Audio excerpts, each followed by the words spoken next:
chosen one. Why are you still here? No, really. Think about it. Why didn't you give up in 2019 when everything fell apart? Why didn't you quit in 2021 when the world went insane? Why didn't you surrender in 2023 when it felt like God himself had gone silent? Here's the shocking truth they don't want you to know. You weren't supposed to make it this far.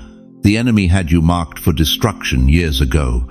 But the 15th of August changed everything. You made it here, against all odds, through the fire, through the betrayals, through the nights when you literally begged God to just take you home. But you're still breathing. You're still fighting. You're still believing when everyone around you has given up hope.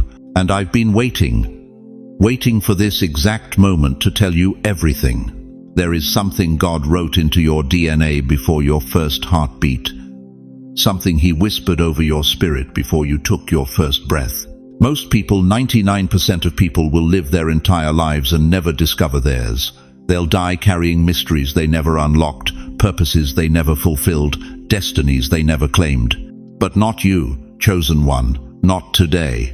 You see, that restlessness in your chest, that ache that won't go away no matter how much you pray, no matter how much you try to distract yourself, that's not depression. That's not anxiety. That's recognition. Your spirit recognizing that your assignment is about to be revealed. The delays weren't punishment. The setbacks weren't accidents. The pain that nearly broke you, it was all preparation for what I'm about to tell you right now. Before we go deeper into this sacred moment together, I want to pause and thank every single one of you who has supported this message through super thanks. Your generosity means more than you know. You're not just donating, you're helping spread light to others who feel alone in their calling. Whether you give or not, I'm deeply grateful for your presence here. Your support, your time, your attention, it all matters.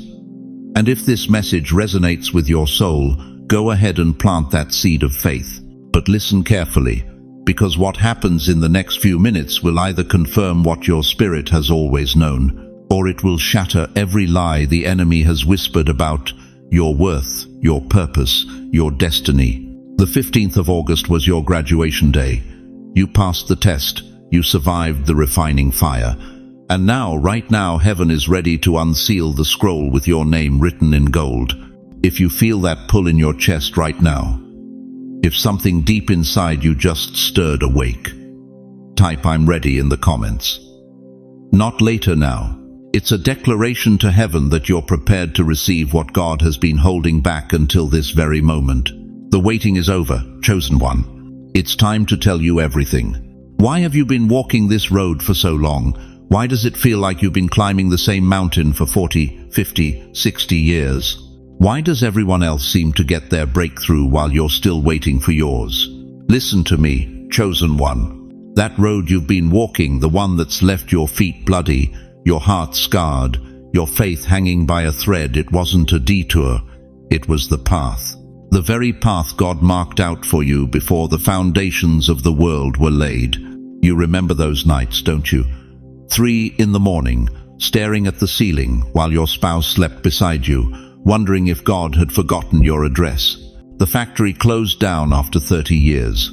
The kids moved 3 states away and barely call. The church pew where you sat every Sunday, whispering the same prayers, watching younger families get the miracles you'd been begging for. I see you there in that kitchen in 1987, coffee gone cold, bills spread across the table like accusations, the mortgage payment due, the car making that sound again, and your teenager coming home with news that shattered your world. You prayed until your knees bled. You fasted until you felt faint. You gave your last $20 in the offering plate, while your own refrigerator sat nearly empty. And still, silence. You thought God had abandoned you. The enemy whispered that you weren't worthy, that your prayers bounced off heaven's ceiling like rubber balls. But here's what was really happening while you bled in secret. You were being forged. Every tear was liquid gold being refined. Every sleepless night was heaven's classroom teaching you to hear God's voice above the noise. Think about Joseph, chosen one, 17 years old with dreams of greatness, thrown into a pit by his own brothers, sold like cattle to strangers, falsely accused by his master's wife, forgotten in prison for years while other men walked free. If you had seen Joseph at 30 rotting in that Egyptian dungeon, you would have called him cursed, forgotten, a man whose God had failed him. But God wasn't punishing Joseph, he was positioning him. Every betrayal was building his character. Every injustice was developing his wisdom. Every year in that prison was preparing him for a palace he couldn't even imagine. It looked like defeat, but it was a hidden promotion. Your story echoes Joseph's, doesn't it? The divorce that blindsided you in 1995. The diagnosis that stopped your world in 2003. The financial collapse that wiped out your retirement in 2008. The funeral you never thought you'd have to plan. Each blow felt like God was against you, but he was actually preparing you for something so magnificent that you needed to be unbreakable first. David knew this mystery too. Anointed king as a teenager, then sent back to the sheep. Can you imagine? Samuel pours oil over your head, declares you chosen by the Almighty, and then nothing. Back to the fields, back to the loneliness, back to fighting lions and bears while your brothers got the glory. Sometimes God crowns you in private before he reveals you in public. Your anointing was real, even when your circumstances said otherwise. How many years did you carry that anointing in secret? How many decades did you feel the fire burning in your bones while the world saw nothing but an ordinary person living an ordinary life? You were like David, anointed but hidden, chosen but waiting, royal but unrecognized. The enemy thought those years would break you. He sent depression to steal your joy, loneliness to make you bitter, financial pressure to make you doubt God's provision, health scares to make you fear death more than trust life. He wanted you to look at your circumstances and forget who God said you were. But you didn't break, did you? Even when the pain was so intense, you begged God to take you home. Even when the bills piled up and the phone calls stopped coming. Even when you sat in that doctor's office, hearing words that should have destroyed your hope. Something inside you, something deeper than logic, stronger than fear, refused to quit. That something was the fingerprint of the Almighty on your soul. The mark of the chosen one that no storm could wash away, no betrayal could erase, no disappointment could destroy. You carried heaven's DNA in your spiritual bloodstream, and hell itself couldn't contaminate what God had made pure. Every morning you chose to get up was an act of defiance against darkness. Every prayer you whispered through tears was warfare in the heavenly realm. Every time you blessed someone else while your own heart was breaking, you were passing a test that heaven was watching. The test wasn't about your strength, it was about your surrender. Not your perfection, but your persistence. Not your ability to understand God's ways, but your willingness to trust his heart, even when his hand seemed hidden. You didn't just survive, chosen one, you passed the test. You passed when you forgave the people who betrayed you. You passed when you kept tithing, even when the bank account was empty. You passed when you smiled at church while dying inside. You passed when you held your grandchild and chose hope over despair for their future. You passed when you buried your spouse and still said God is good. Every gray hair on your head is a medal of honor. Every wrinkle on your face is a line of wisdom earned through fire. Every slow step you take carries the weight of victory that younger souls couldn't bear. You are not old, chosen one. You are aged like fine wine, refined like pure gold, tested like precious silver. The enemy counted you out. The world wrote your obituary while you were still breathing. Even you questioned if your time had passed. But God was keeping score differently. Every day you didn't quit was another mark on his scorecard. Every night you chose faith over fear was another victory in his book. And now, right now, heaven is ready to unveil why you had to walk through hell to get to your destiny. If you're hearing this, and you know in your bones this is for you, say it out loud. I passed. Don't whisper it. Heaven needs to hear it. Hell needs to hear it. You need to hear it. Because what happens next requires someone who has been tested by fire and proven unbreakable. The graduation ceremony is over, chosen one. Now comes the commissioning. Now that you've declared your readiness, chosen one, let me tell you why you've always felt different. Why family gatherings left you drained. Why certain people avoided you without explanation. Why you could never quite fit into the boxes this world tried to force you into. You carry 3 sacred marks, invisible to the naked eye, but unmistakable to those who know what to look for. These marks have been burning on your soul since birth, and today, the 15th of August, we're finally going to name them. The first mark, supernatural discernment. You've always sensed the storm before the first cloud appeared, haven't you? While others were caught off guard by betrayals, bankruptcies, and breakdowns, you felt it coming. That knot in your stomach 3 weeks before your husband's affair was exposed. That unease you couldn't shake before your company announced layoffs. That heaviness in your chest before the doctor called with test results. They called you paranoid, negative, a worrier. But you weren't worried, you were warned. By the same spirit that warned Noah about the flood, that warned Joseph about the 7 years of famine, that warned Paul about the shipwreck on his way to Rome. Think about Harriet Tubman, who led 300 slaves to freedom through the Underground Railroad. She never lost a single person. Why? Because God gave her visions. She could see safe houses before she reached them, sense danger before it appeared. Her supernatural discernment saved hundreds of lives. Or consider the war veterans who survived Vietnam, Korea, Iraq, not because they were stronger or smarter, but because something inside them screamed duck a split second before the bullet whistled overhead. That same divine radar that kept them alive in the jungle is the same gift flowing through your spiritual bloodstream. But here's what breaks my heart, chosen one. This gift, this sacred early warning system has made you lonely, hasn't it? Because when you tried to warn others, they dismissed you. When you shared your concerns, they called you negative. When you expressed your unease, they told you to think positive. This mark is why some people never liked you, and why others couldn't explain why they trust you instantly. Dogs sense it. Children feel it. Broken people gravitate toward it, because discernment doesn't just detect danger, it detects truth. And truth makes liars uncomfortable. The second mark, healing presence. Tell me something, chosen one. Do strangers approach you in grocery stores and start sharing their deepest secrets? Do babies stop crying when you hold them? Do animals, dogs, cats, even wild birds seem drawn to you in ways that puzzle their owners? That's not coincidence. That's confirmation of the second mark. You are a walking porch light in a dark street. Your very presence carries something that wounded souls recognize instantly, the oil of compassion mixed with the balm of understanding.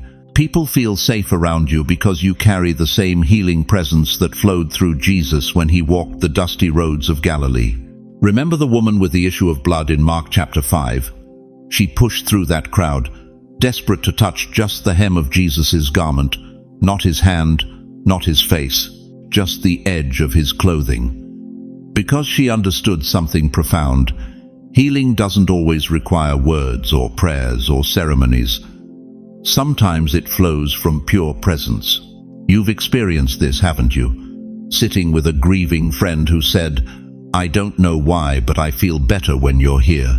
Calming a panicked coworker simply by walking into the room. Having your grandchildren run to you when they're hurt, not because you're a doctor, but because your arms carry something that makes pain subside. But this mark has cost you, hasn't it? Because healing presence attracts broken people like honey attracts bees.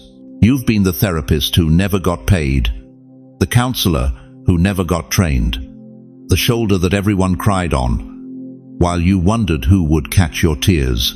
Some nights you felt like a gas station for empty souls, everyone filling up from your tank while you ran on fumes. You've given so much healing that you forgot you needed healing too. The third mark, creative alignment. This one might shake you to your core, chosen one, so listen carefully. Your thoughts have power, real power, measurable power, the kind of power that bends reality to match your mental frequency. That's why some things you feared came true. That's why dreams you dared to believe appeared out of nowhere. That's why people around you have always said, "Be careful what you wish for around her. It usually happens." You've been operating with supernatural creative alignment your entire life, but nobody taught you how to aim it. So your mind became like a loaded gun in the hands of a child, powerful but dangerous when pointed in the wrong direction. Remember how Abraham's faith called those things which do not exist as though they did in Romans 4:17. That same creative force flows through your thought life. When you speak, when you believe, when you align your mind with heaven's frequency, things shift in the invisible realm first, then manifest in the physical realm later.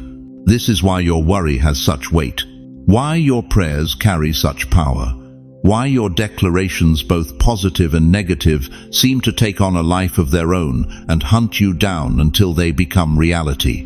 You've seen it happen. That time you dreamed about your sister calling with news and she called the next morning. That moment you had a vision of your grandson in a car accident, and 3 days later he skidded off Highway 95 but walked away without a scratch because something told him to wear his seatbelt that day.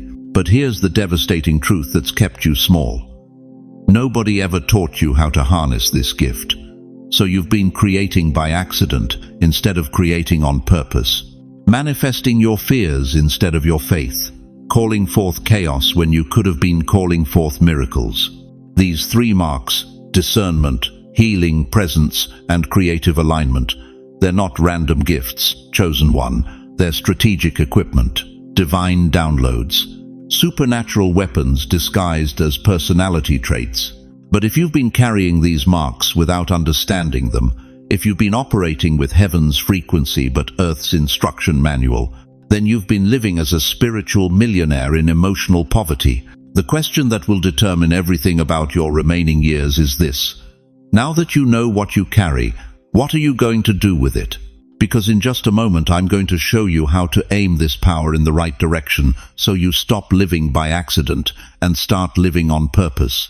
But first, you need to understand why God waited until now, until the 15th of August to reveal this to you. Listen to me very carefully, chosen one.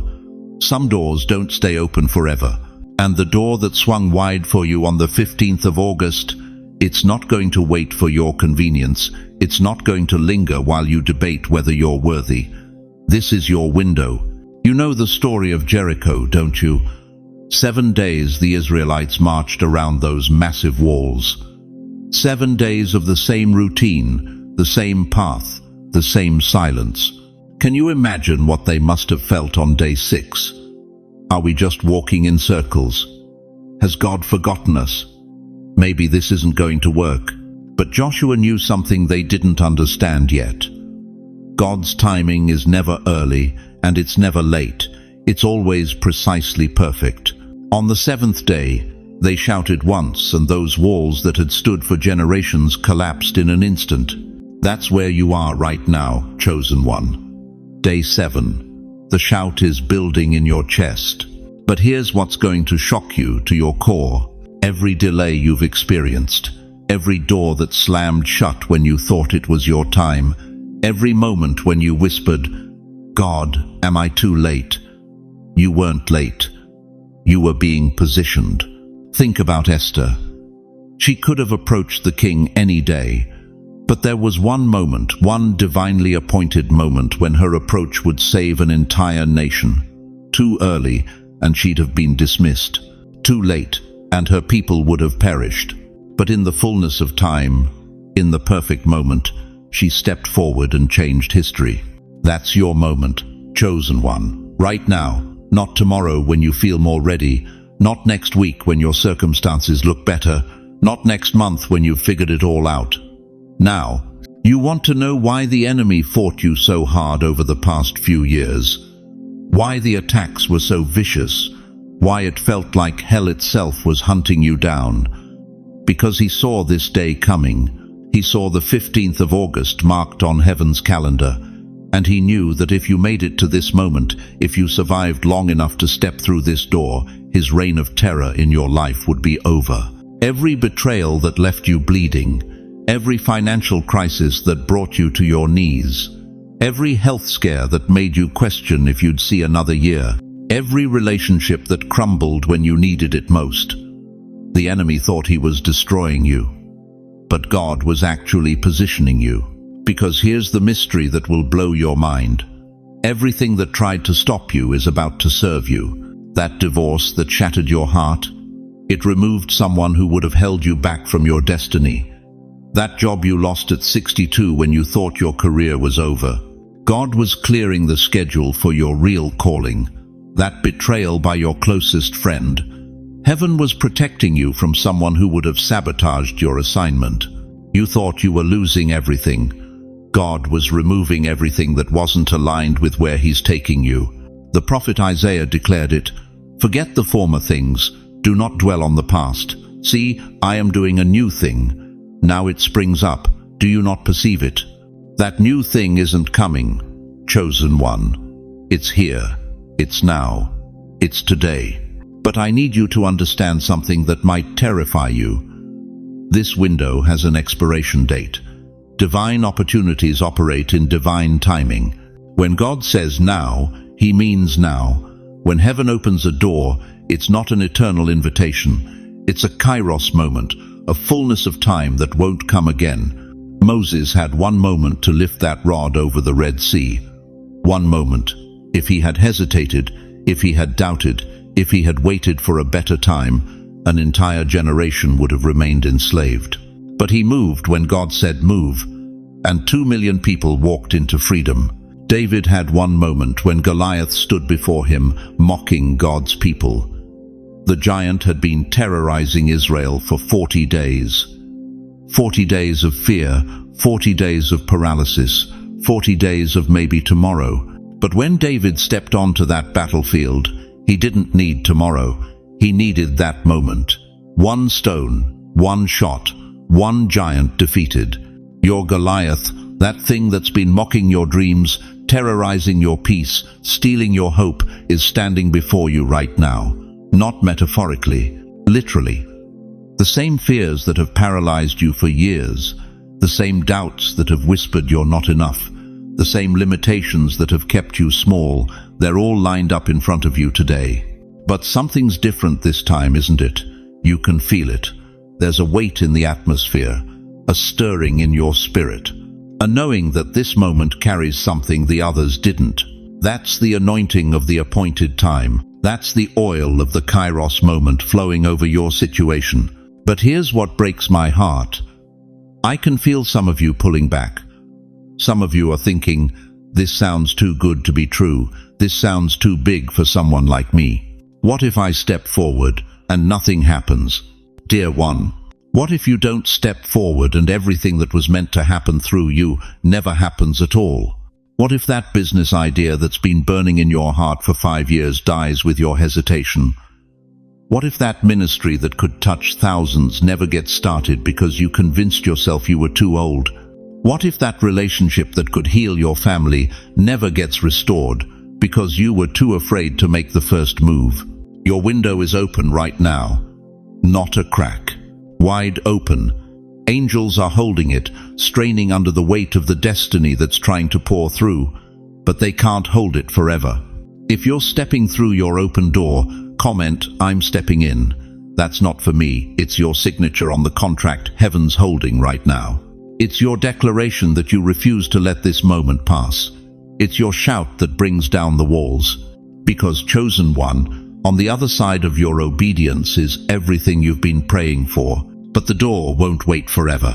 The question that will determine your entire future is this. Will you step through while it's open, or will you spend the rest of your life wondering what would have happened if you had? Now that you understand your true identity, chosen one, let's talk about something the church has gotten dangerously wrong for decades.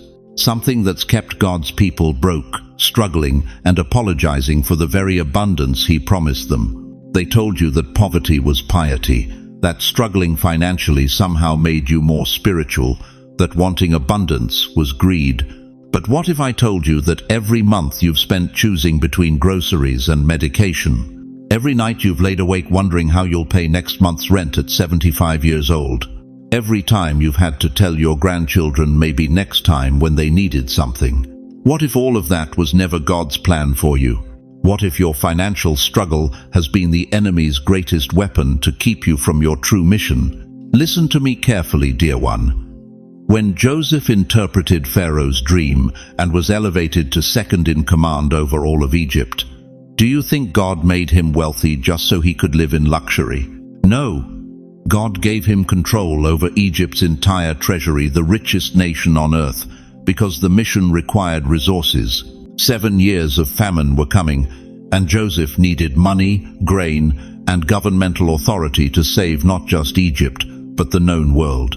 The wealth wasn't the mission. The wealth funded the mission. And right now, at 65, 70, 80 years old, when the world tells you your productive years are over, God is about to flip that script in the most spectacular way, because he needs seasoned generals with wisdom, integrity, and decades of tested faith to steward resources in these final days. You see, there's a verse in Proverbs 13:22 that will shatter every poverty mindset you've ever carried. The wealth of the wicked is stored up for the righteous. Did you catch that? Stored up. Not being created right now. Not maybe someday. Already stored, already allocated, already assigned to your account in heaven's economy. While you've been struggling to pay bills, there's been a vault with your name on it. While you've been rationing your groceries, God's been calculating compound interest on your faithfulness. While you've been feeling forgotten in your golden years, heaven's been preparing to release resources so massive they'll leave your children speechless. But here's what breaks my heart about American seniors today. You've been conditioned to think small, to ask for just enough, to pray for survival instead of abundance. The enemy convinced you that at your age, dreaming about wealth was foolish, that God's big blessings were for younger people. That's a lie from the pit of hell. This isn't about yachts and mansions. This is about paying off that mortgage you've been carrying for 30 years. This is about writing checks to your grandchildren's college funds without checking your balance first. This is about funding the ministries that are doing God's work while preachers drive luxury cars. This is about leaving a legacy that speaks volumes after you're gone, not just inheritance, but generational transformation. Abraham was 75 when God promised him wealth that would bless nations. Moses was 80 when he led the greatest wealth transfer in human history, Egypt's treasures walking right out the door in the hands of former slaves. These weren't young entrepreneurs. These were seasoned saints who understood that abundance in the hands of the righteous becomes a weapon against darkness. Now, here's where your mind comes in, chosen one. Your thoughts have been scattered for too long, worried about bills, focused on lack, rehearsing worst-case scenarios until they became your reality. But Philippians 4:8 gives us the blueprint for aiming our thoughts like arrows toward our destiny. Finally, brothers and sisters, whatever is true, whatever is noble, whatever is right, whatever is pure, whatever is lovely, whatever is admirable, if anything is excellent or praiseworthy, think about such things. Your mind is not a parking lot for random thoughts. It's a precision instrument, a targeting system for your faith. When you align your thoughts with God's promises instead of your circumstances, when you meditate on His provision instead of your lack, when you declare abundance instead of poverty, you're not being greedy. You're being obedient. Every morning when you wake up, instead of mentally calculating what you can't afford, start declaring what God has already provided. Instead of looking at your bank statement with fear, start seeing it as a starting point for divine multiplication. Instead of apologizing for wanting financial freedom, start thanking God for the overflow that's already in motion. Because here's the shift that changes everything. The moment when everything you've learned converges into unstoppable momentum. You're not chasing money anymore. Money is chasing you because you're chasing your mission. When you finally understand that your wealth is tied to your purpose, when you realize that God wants to resource you not to retire from His work but to accelerate it, when you grasp that your financial breakthrough is actually a spiritual promotion, everything changes. Opportunities start appearing out of nowhere. People begin offering you deals that make no logical sense. Resources flow toward you like water finding its level. You become a magnet for prosperity because you're finally moving in the direction of your divine assignment. The same God who opens doors that no man can shut is about to open financial doors that will leave you wondering why you ever doubted His goodness. But here's the question that will determine whether you step into this abundance or watch it pass you by. Are you ready to stop thinking like a victim of circumstances and start thinking like a child of the King? Chosen one, the thing God wrote into your DNA before your first breath wasn't a career, it wasn't a title, it wasn't even a ministry. What He encoded into your spiritual bloodstream was something far more powerful, far more dangerous to the kingdom of darkness. You are a restorer, not a repairer of broken things anyone can fix what's damaged. You are a restorer of what was thought to be permanently lost. The hope that died in your family line 3 generations ago, you're bringing it back. The faith that was murdered by betrayal in your community, you're resurrecting it. The dreams that were buried under decades of disappointment, you're calling them forth from the grave. This is why the 15th of August mattered so much. This is why you had to make it to this exact moment. Because restoration can only flow through vessels that have been completely emptied, completely broken, completely surrendered. You had to lose everything you thought defined you, so God could reveal what actually identifies you. Look at Nehemiah. The walls of Jerusalem had been rubble for 142 years. 142 years. Generations had walked past those broken stones and said, "It's too late. It's too far gone. Some things can't be fixed." But God whispered to one man's heart, "You're not going to repair those walls. You're going to restore the glory." That's you, chosen one. You're not here to patch up your family's dysfunction. You're here to restore the blessing. You're not here to manage your community's decline. You're here to restore the vision. You're not here to survive your golden years. You're here to restore the fire that your generation thought had died forever. But here's what will shock you to your core. The enemy knew this about you before you did. Every attack on your identity, every assault on your confidence, every whisper that you were ordinary, it was all strategic warfare designed to keep you from discovering that you carry the DNA of restoration in your spirit. Think about it. Why do you think your family's struggles were so intense? Why do you think the spiritual warfare around your bloodline was so vicious? Because hell recognized the restorer gene before you ever did. They saw what would happen if you ever figured out who you really are. But the 15th of August was your awakening day. The day heaven said, enough hiding, enough playing small, enough believing the lies about your limitations. From this moment forward, you don't walk as someone waiting for permission to matter. You don't move as someone hoping to be noticed. You don't speak as someone begging to be heard. You walk as someone sent. You move as someone anointed. You speak as someone authorized by the throne room of eternity itself. I need you to stand up right now. Even if you're watching this alone in your living room, even if you're sitting in your car, even if you think this is silly, stand up. This is your commissioning ceremony. This is the moment heaven has been waiting for since you drew your first breath. Stand up, restorer. Look, I know what some of you are thinking, but I'm 75 years old. But I'm battling health issues. But I don't have the energy I used to have. But people my age don't start new things. Stop right there. Moses was 80 when God handed him the greatest restoration project in human history. Caleb was 85 when he said, "Give me this mountain." Anna was 84 when she became the first evangelist to proclaim the Messiah. Your age isn't your disqualification, it's your qualification. Your scars aren't your shame, they're your credentials. Your experience isn't your limitation, it's your weapon. You've been in training for 8 decades for this exact moment when God would say, "Now. Now is when I use everything I've built in you." But here's the prophetic word I need to speak over your life right now. The next 7 days, mark this on your calendar. The next 7 days are going to be unlike anything you've experienced in years.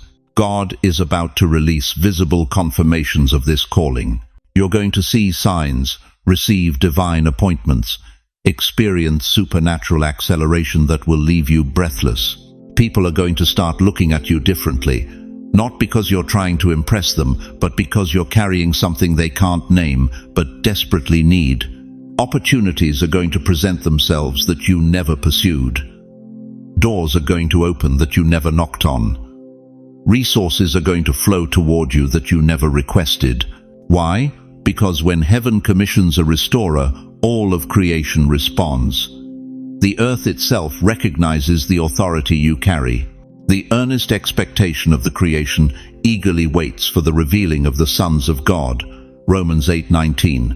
That's you, chosen one. Creation has been groaning, waiting for you to step into who you really are. Your family tree is about to experience restoration that reaches backward and forward through generations. Your neighborhood is about to witness what happens when someone carries the anointing of restoration. Your legacy is about to shift from survival to significance, from endurance to explosion. But this commissioning requires your yes. It demands your full surrender. It calls for your complete availability. God won't force restoration through you. You must choose to become the vessel He's prepared you to be. Right now, I need you to say it out loud. Don't whisper it. Don't think it. Declare it with the authority of someone who knows they've been commissioned by heaven itself. I receive it. I accept the calling. I step into my identity as a restorer. Say it again, louder this time. Let the enemy hear it. Let your doubt hear it. Let your fear hear it. I receive it. Now, comment your yes below. Not tomorrow. Not when you feel ready. Right now. Type yes in all capital letters and let heaven take notice that another restorer has stepped into their calling. Share this message with someone you love, someone who needs to know that restoration is still possible, that God still moves through ordinary people to do extraordinary things, that it's never too late to step into your divine purpose. And here's what I want you to do tonight before you go to sleep. Get your Bible, turn to today's date and write these words. The 15th of August plus 7 days, the day I stepped into my calling as a restorer. Because, chosen one, your waiting days are over. Your restoration days have begun, and the world will never be the same. You thought the message was over, but this is where the real journey begins. There's a shift. There's a shift. There's a shift in the spirit realm right now. Can you feel it? That electric charge in the atmosphere around you, that's not your imagination, chosen one. That's heaven moving on your behalf. It's like standing on the platform of an old train station, and the train you've been waiting for your whole life is finally pulling in. The sound of steel wheels on ancient tracks, the whistle echoing through decades of delay. This is your moment. This is your train. But before we go any deeper, I need to tell you something that might shake you to your core. While you've been sitting here listening to these words, there's been a battle raging in the unseen realm. Angels have been positioning themselves around your life. Demonic forces that have held you back for years are being dismantled. Prayer by prayer, word by word, breath by breath. The enemy thought he had you contained. He thought those delays, those setbacks, those moments when you almost gave up, he thought they were victories. But God was playing chess while the devil was playing checkers. Every move the enemy made against you was actually positioning you for this exact moment of breakthrough. Do you know what Ephesians 6:12 says? For we do not wrestle against flesh and blood, but against principalities, against powers, against the rulers of the darkness of this age. The battle for your destiny wasn't fought in boardrooms or hospitals or courtrooms. It was fought in the spirit realm. And chosen one, you just won. But here's what's going to disturb you. Here's what's going to make you question everything you thought you knew about your life. Those people who betrayed you, those opportunities that slipped away, those moments when you cried out to God and heard nothing but silence, they weren't random, they were strategic. The enemy knew something about the 15th of August appointment that you didn't know. He saw it coming. He felt the tremor in the spiritual atmosphere. He knew that if you made it to this moment, this exact moment when heaven was ready to reveal your true assignment, his reign of terror over your life would be finished forever. So he mobilized everything, every demon, every scheme, every lie, every person he could influence to try to stop you from reaching today. Because today, chosen one, is the day the scroll with your name gets unsealed. Think about Daniel in the lion's den. Daniel 6:16 tells us the king was forced to throw him in, but he said, "Your God, whom you serve continually, he will deliver you." Even the king knew something the lions didn't, that Daniel carried divine protection. Those lions didn't just refuse to eat him, they laid down like house cats in the presence of the Almighty. That's what's happening in your life right now. Every enemy that roared against you is being silenced. Every lion that circled your dreams is laying down. Not because you're lucky, because you're marked. You've been marked by the blood of the Lamb. You've been marked by the hand of the Father. You've been marked for such a time as this. And the shift happening in the spirit realm right now is God saying to every force of darkness, your time is up. Their time is now. But I need you to understand something urgent. This shift, this supernatural repositioning of your life, it has an expiration date. It's like standing in the eye of a hurricane. There's supernatural calm right now, but the window is narrow. The train is at the platform, but it won't wait forever. Ecclesiastes 3:1 says, "To everything there is a season, and a time to every purpose under heaven." Your season of waiting is over. Your season of wondering is finished. Your season of questioning if God remembers your name, that season just expired. This is your season of activation, your season of acceleration, your season of divine alignment. But you have to step onto the train, chosen one. You have to walk through the door that's swinging open. You have to claim what's being offered before the window closes. Because I can feel it in my spirit, there are some of you watching this right now who are on the verge of missing your moment. Not because God's timing is off, but because you're still living like the old version of yourself. You're still speaking defeat over your life. You're still apologizing for dreams that came straight from heaven. The shift in the spirit realm isn't just happening around you, it's happening through you. You're not just witnessing this moment, you're the catalyst for it. Your obedience to listen this far has triggered something in the heavenly realms that cannot be stopped. But here's the part that's going to leave you speechless. Here's the part that's going to make you understand why the 15th of August was circled on heaven's calendar before time began. While you've been fighting battles down here, God has been preparing a table before you in the presence of your enemies. Psalm 23:5. That table isn't just metaphorical, beloved. It's real. It's laden with blessings that have your name engraved on them. Opportunities that were handcrafted for your fingerprints. Relationships that were designed to amplify your calling. Resources that were set aside for your assignment. The shift in the spirit realm is heaven's way of saying the table is ready. The feast is prepared. Your seat has been reserved. But you have to walk into the dining room, chosen one. You have to take your place at the table. Before we close, you need to hear the rest of the prophecy, because without it, you might miss your appointed moment. Without it, you might walk away from this message unchanged, unawakened, still carrying limitations that God just broke off your life. The real question isn't whether the shift is happening. The real question is, are you ready to shift with it? Listen to me carefully, chosen one. Right now, in this very moment, there's something happening in the throne room of heaven that will take your breath away. I see it clearly. An ancient scroll, older than time itself, being unrolled by hands that spoke galaxies into existence. The parchment shimmers with divine light, and written across it in golden ink that never fades is your name. Not typed on some celestial computer, not carved in stone like a cold monument. Written by the hand of the author himself. Every letter formed with intention, every curve crafted with love, every stroke pulsing with purpose. But here's what's going to shake you to your core. This isn't just any scroll, this is the scroll. The one that contains the blueprint of your existence, the divine DNA of your destiny, the sacred secrets of why you were born into this generation and not another, your name. It's been there since before the foundation of the world. Ephesians 1-4 tells us, He chose us in Him before the creation of the world. Before the first star burned, before the first ocean kissed the shore, before your great-great-grandmother was even a thought, your name was already written in golden ink. And I need you to understand something that's going to change how you see every struggle you've ever faced.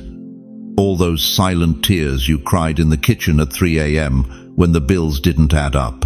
All those desperate prayers you whispered in your car in the hospital parking lot. All those moments when you sat alone in that empty house after the funeral, wondering if God had forgotten your address. They're all recorded here. Every tear, every whisper, every broken-hearted plea. Psalm 56-8 says, You keep track of all my sorrows. You have collected all my tears in your bottle. Not one moment of your pain was wasted. Not one cry went unheard. It's all written in this scroll. But why? Why would the God of the universe keep such detailed records of your heartache? Because, dear one, every tear was an investment. Every struggle was strategic. Every dark night was developing something inside you that the world desperately needs to see. You think your pain disqualified you. It qualified you. You think your scars made you less valuable. They made you priceless. Because only someone who's walked through hell and refused to bow can carry the kind of authority that heaven is about to release through you. Look at Job. The man lost everything. His children, his wealth, his health, his reputation. His own wife told him to curse God and die. But what does Scripture say?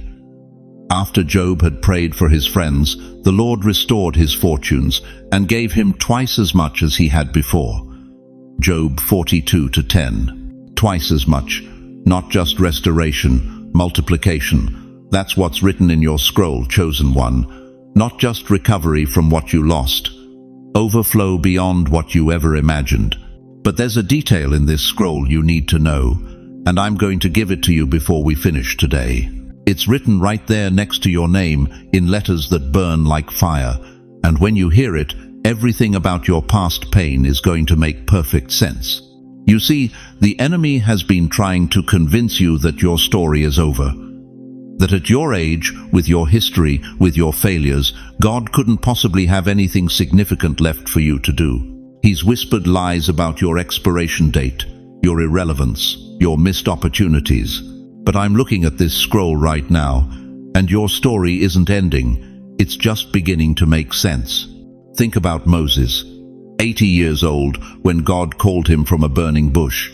The world would have said he was past his prime, ready for the nursing home. But God said, Now you're ready. Now you have what it takes. Why? Because those 80 years weren't wasted time, they were preparation time. Every year you've lived, every lesson you've learned, every mountain you've climbed, every valley you've walked through, it's all been training. Divine boot camp, preparation for what's written in this scroll. And here's what's going to absolutely devastate every lie the enemy has told you about your worth. The pain you thought was punishment, it was preparation. The delays you thought were denials, they were divine timing. The closed doors you thought were rejections, they were redirections towards something so much greater. Anna the prophetess understood this. Luke 2:37 tells us she was 84 years old, never left the temple but worshipped night and day, fasting and praying. 84. And when did she see the Messiah? Not in her youth, not in her prime, but in her golden years. Her waiting wasn't wasted. It was worship that positioned her to recognize Jesus when others missed him completely. Your waiting hasn't been wasted either, dear one. It's been worship. And now, at this stage of your life, you're about to recognize something that will leave you speechless.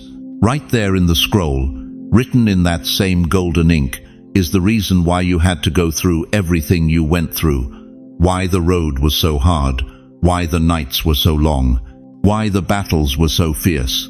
Because God wasn't just saving you, He was preparing you to save others. The depression you conquered, that's your ministry to the hopeless. The addiction you overcame, that's your message to the bound. The marriage you saved, that's your testimony to the broken. The financial collapse you survived, that's your authority to speak to the desperate. You weren't just a victim of your circumstances. You were being forged into a weapon against the very forces that tried to destroy you. If you know your name is on that scroll, if you can feel something ancient stirring in your chest right now, comment, "I believe my name is written." This isn't just agreement with me. This is you agreeing with what heaven already knows. This is your declaration to every force of darkness that has tried to convince you that you're finished. But before I reveal that burning detail written next to your name, I need you to understand why your enemy has fought so hard to keep you from this moment. Your life has been like walking through a valley where the sun hasn't touched the ground in years. I know because I can feel it through this screen. That weight you carry in your chest every morning when you wake up. That emptiness that echoes through rooms that used to be filled with laughter. The silence where conversations with your spouse used to flow like rivers. The phone that doesn't ring with calls from children who've built lives 3 time zones away from your heart. You sit in that same pew every Sunday morning, surrounded by hundreds of people, yet feeling more alone than if you were sitting in an empty cathedral. They smile, they ask how you're doing, and you say fine, because what else can you say? How do you tell them that some nights you lie awake wondering if anyone would even notice if you just disappeared? Let me ask you something that's going to cut deep. When was the last time someone truly saw you? Not the version of you that nods politely and says the right things, but the real you. The you that weeps in grocery store aisles because you bought too much food again, forgetting there's only one mouth to feed now. The you that talks to photographs on nightstands because silence has become too loud to bear. You've been walking through this valley for so long. You've forgotten what sunlight feels like on your face. But I need to tell you something about valleys that will shake you to your core. Valleys aren't random geographical accidents. They're carved by rivers. They're formed by flowing water that refuses to stop, refuses to give up, refuses to accept that mountains are permanent obstacles. That river, chosen one, that's been your faith. Even when you couldn't feel it, even when you questioned if it was still there, your faith has been carving a path through impossible terrain for decades. Think about Elijah. Here was a man who had just called down fire from heaven. He'd defeated 450 prophets of Baal in one afternoon. He was riding the highest spiritual high imaginable. But then came Jezebel's threat, and suddenly this giant of faith was running for his life, collapsing under a broom tree in the middle of nowhere, begging God to just let him die. "I have had enough, Lord," he cried. "Take my life. I am no better than my ancestors." Does that sound familiar? Have you whispered those exact words into your pillow at 3 a.m.? Have you ever felt so spiritually exhausted that even breathing felt like too much effort? But here's what happened next that will change everything you think you know about your valley. God didn't rebuke Elijah for his despair. He didn't lecture him about faith. He didn't abandon him in his darkest hour. Instead, he fed him. He let him sleep. He restored his strength. And then came the whisper. Not in the earthquake that shook the mountains. Not in the fire that consumed everything in its path. Not in the wind that split rocks in two. The whisper came in the gentle, quiet voice that only broken hearts can hear. But the whisper came. The whisper came. And it's coming to you right now. Do you feel it? That stirring in your spirit that you've been trying to ignore? That gentle tugging at your heart that says this message wasn't an accident? That voice that's been speaking to you through every scripture that jumps off the page, every song that moves you to tears, Every sunset that stops you in your tracks and makes you remember that beauty still exists in this broken world. That's not your imagination, dear one. That's the whisper. The same whisper that told Elijah his story wasn't over. The same whisper that reminded him he wasn't the only one left. The same whisper that gave him a new assignment and sent him back into his purpose with renewed strength. Your valley wasn't random. Your pain wasn't pointless. Your isolation wasn't abandonment. Listen to me carefully, because this will shatter every lie you've believed about your suffering. Psalm 23:4 says, "Even though I walk through the valley of the shadow of death, I will fear no evil, for you are with me." Notice it doesn't say walk to the valley or walk around the valley. It says walk through it. This valley was never your destination. It was your pathway. It was never your burial ground. It was your training ground. Every tear you've cried in secret has been collected in heaven's bottles. Every night you've wrestled with despair has been building spiritual muscle you didn't know you needed. Every moment you've felt forgotten has been preparing you for a revelation so powerful that when it comes, you'll understand why every single step through the darkness was necessary. The enemy wanted you to die in that valley. He wanted your story to end with the chapter titled, "Abandoned," or "Forgotten," or "Too late." But God, oh God, had other plans. He was using that valley to hollow out space in your heart for something bigger than you've ever imagined. He was using that silence to tune your spiritual ears to frequencies that most people will never hear. He was using that solitude to create an intimacy with him that crowds could never provide. You weren't buried in that valley, chosen one. You were planted there. And after years of what felt like death, something is beginning to break through the soil. Something green, something alive, something that carries the DNA of destiny and the fingerprints of divine purpose. The whisper that's coming to you right now isn't just comfort, it's commissioning. It's not just reassurance, it's revelation. God isn't just saying, "I see you." He's saying, "I need you." Because there's a generation rising that doesn't know how to walk through valleys. They've been raised on instant everything and participation trophies. But you know what it means to endure. You know what it means to hold on when letting go would be easier. You know what it means to choose faith when feelings have fled. They need your scars. They need your story. They need the wisdom that can only be carved by suffering and polished by time. But here's the question that will determine everything. Will you let the whisper lift you out of the valley, or will you convince yourself you imagined it? Listen to me carefully. Chosen one, what I'm about to tell you is going to shake the very foundations of everything you've believed about your circumstances, your age, your so-called limitations.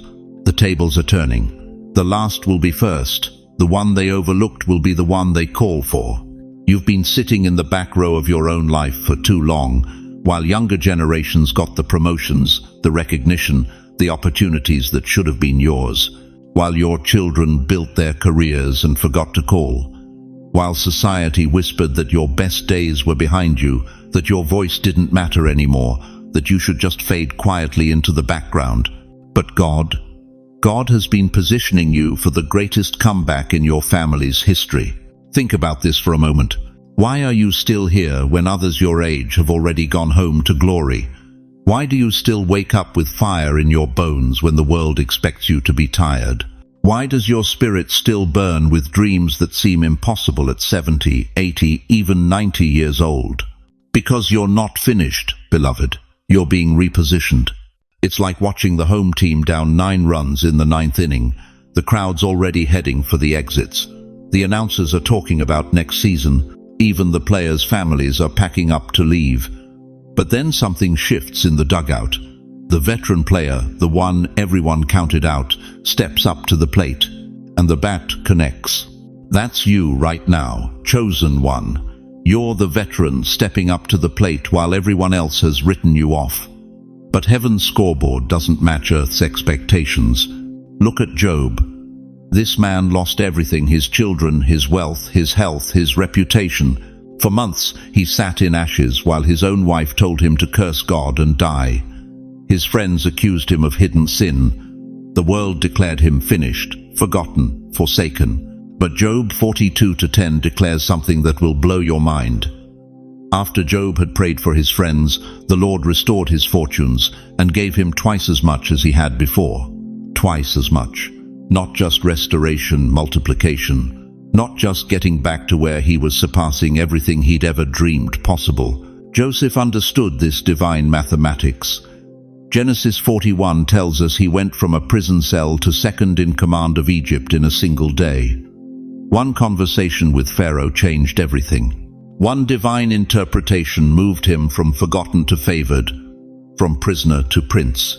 The same God who elevated Joseph overnight is the same God who's been preparing your overnight season. But here's what's going to shock you about this reversal. It's not just about you getting blessed. It's about you becoming the blessing that others have been praying for. Your children who stopped calling.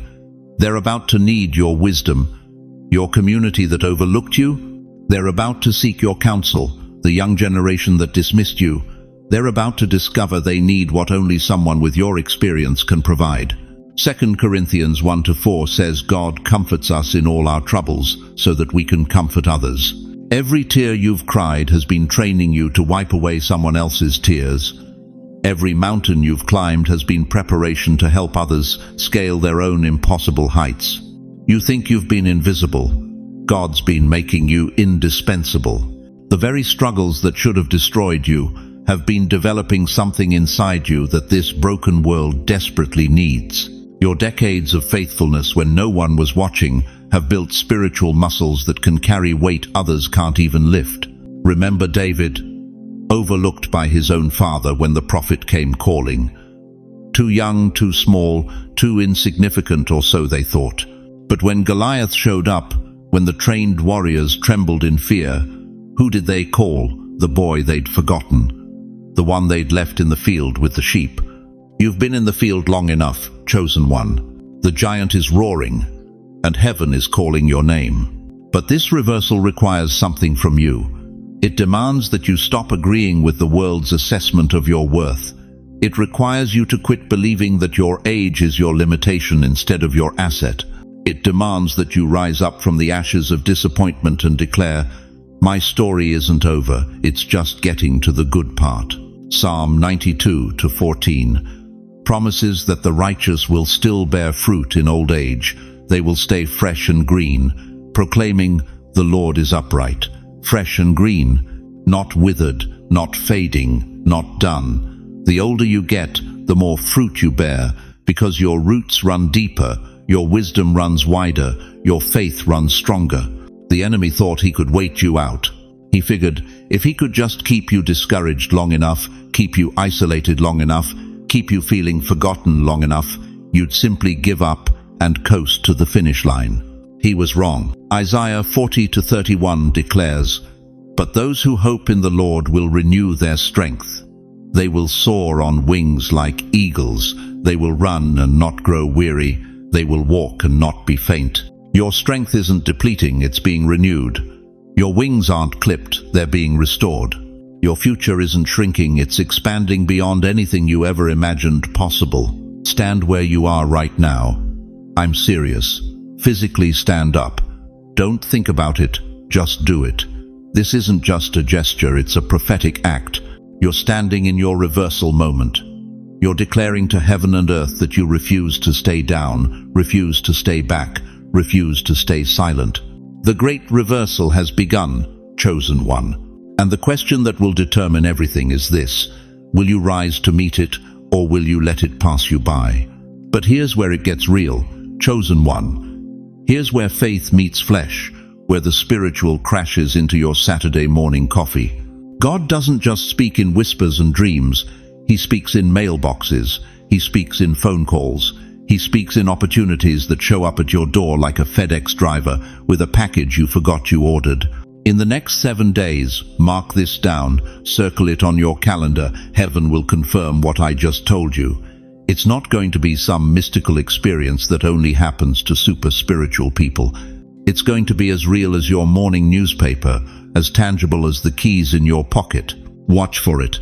Maybe it's that phone call you've been waiting for. The one that changes everything. Maybe it's a letter in your mailbox, not a bill, not junk mail, but something that makes your heart skip a beat when you see the return address. Maybe it's a conversation with a stranger at the grocery store who says exactly what your soul needed to hear. Watch for it. But here's what most people miss. They're looking for God to show up in a burning bush when He's more likely to show up in a Facebook message. They're waiting for thunder from heaven when He's speaking through their neighbor's casual comment. They're expecting Moses with tablets when God is sending Mary with groceries. You see, dear one, God doesn't operate on our timeline of dramatic revelations. He operates on divine appointments disguised as ordinary moments.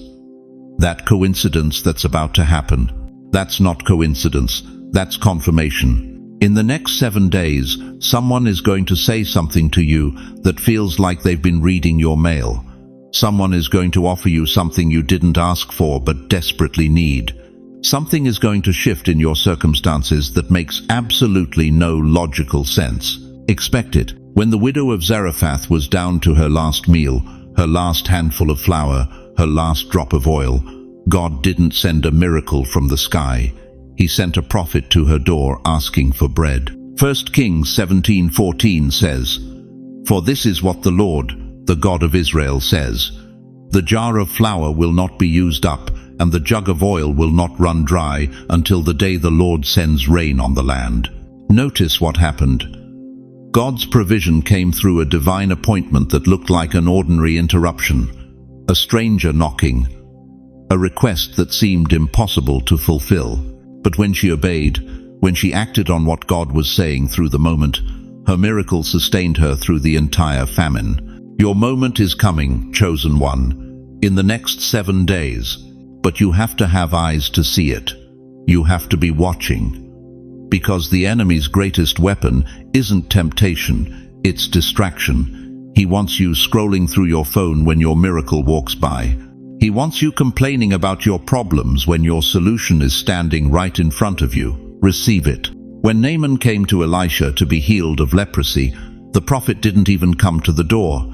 He sent a messenger with simple instructions: go wash in the Jordan 7 times. 2 Kings 5:10. Naaman was furious. He expected drama. He expected ceremony. He expected something worthy of his status as a commander. But God's miracles often come wrapped in ordinary paper. They look too simple, too mundane, too normal. Your confirmation in the next 7 days might not look like what you're expecting. It might be smaller than you hoped, quieter than you imagined. But don't you dare dismiss it, because it doesn't match your expectations. Watch for it. Expect it. Receive it. Watch for it. Like that Amazon package you completely forgot you ordered, sitting on your front porch for hours because you weren't expecting anything. God's delivery is already in motion, chosen one. The warehouse of heaven has processed your order. The angels have loaded the truck. Your miracle is en route. But here's the thing about divine deliveries. They require your signature. They require you to open the door. They require you to receive what's being offered instead of standing there wondering if it's really for you. In the next 7 days, God is going to show you that the 15th of August wasn't just another date. It was your delivery date, your confirmation, your proof that everything I've told you tonight is absolutely true. And when it happens, not if, when I want you to come back here, come back to this video, leave a comment, tell your story, because your testimony isn't just for you. It's for the person watching this 6 months from now who needs to know that God still moves, still speaks, still delivers on His promises. Your story will unlock someone else's faith. Your confirmation will become their conviction. Your miracle will ignite their hope. The next 7 days will prove that you are exactly who I said you are, chosen, marked, destined for something extraordinary. But what happens after those 7 days? What God is preparing to release through you into this broken world? That's what we need to talk about next. Chosen one, as we come to the end of this sacred encounter, I need you to remember 3 eternal truths that will anchor your soul in the storms ahead. First, The 15th of August wasn't just another date on your calendar, it was your graduation day. You passed tests that would have broken lesser souls. You survived fires that should have consumed you. You made it here not by accident, but by divine appointment. Every tear, every struggle, every moment you wanted to quit was preparing you for this revelation. Second, the restlessness in your chest, that ache that wouldn't go away, it wasn't depression or anxiety, it was recognition. Your spirit recognizing that your assignment was about to be unveiled. The delays weren't punishments, they were preparations. The setbacks weren't accidents. They were divine positioning for what's about to unfold in your life. Third, in the next 7 days, heaven will confirm every word spoken over you tonight. Watch for it, expect it, receive it. God's delivery is already in motion, and your miracle is en route. But hear me clearly, beloved, you are not walking this path alone. The same God who brought you through every valley is still working in your life right now, in this very moment. He hasn't brought you this far to abandon you. Romans 8:28 reminds us that all things work together for good for those who love God and are called according to His purpose. That's you. That's your promise. And beyond God's faithfulness, you have a community right here. Look around these comments. See these hearts connecting. Feel these spirits resonating. We are here. We see you. We understand the weight you've carried, and we're ready to stand with you in prayer, in faith, in the unshakable belief that your greatest days are ahead of you. This isn't just a YouTube channel, this is a family, a tribe of chosen ones who refuse to walk alone, who lift each other up, who remind each other that our scars are not our shame but our strength. So let me ask you this. Now that you know who you really are, now that you understand why you've been through everything you've endured, what will you do with this truth? Will you step boldly into the calling that's been written on your heart since before time began? Or will you let fear convince you to stay small when God has called you to greatness? Before I release you into your destiny, join me in this prayer. Wherever you are, your living room, your car, your bedside, place your hand on your heart and let these words wash over your spirit. Almighty God, creator of heaven and earth, the Ancient of Days, I come before you now carrying every person who has watched this message tonight. Father, you see their hearts. You know their struggles. You've counted every tear, heard every cry, witnessed every moment they chose to keep going when quitting seemed easier. Lord, I place my hand on their shoulder right now through these words. Where they feel forgotten, remind them they are engraved on your palms. Where they feel broken, breathe your healing into every crack. Where they feel afraid, surround them with your perfect love that casts out all fear. God, confirm your word in the next 7 days. Send the phone call, the letter, the opportunity, the divine appointment that will seal this truth in their hearts. Open doors they haven't even knocked on. Connect them with people who will see their value and honor their calling. Bless their finances, Father. Break every chain of lack and limitation. Restore their health, body, mind, and spirit. Heal their relationships. Bring reconciliation where there's been division. Give them supernatural strength for every challenge and divine wisdom for every decision. Most importantly, Lord, let them feel your presence right now. Let them know that they are deeply loved, completely accepted, and absolutely chosen for such a time as this. In the mighty name of Jesus, who conquered death so they could walk in life, I pray. Amen. Now, I want to hear from you. In the comments below, share what God spoke to your heart tonight.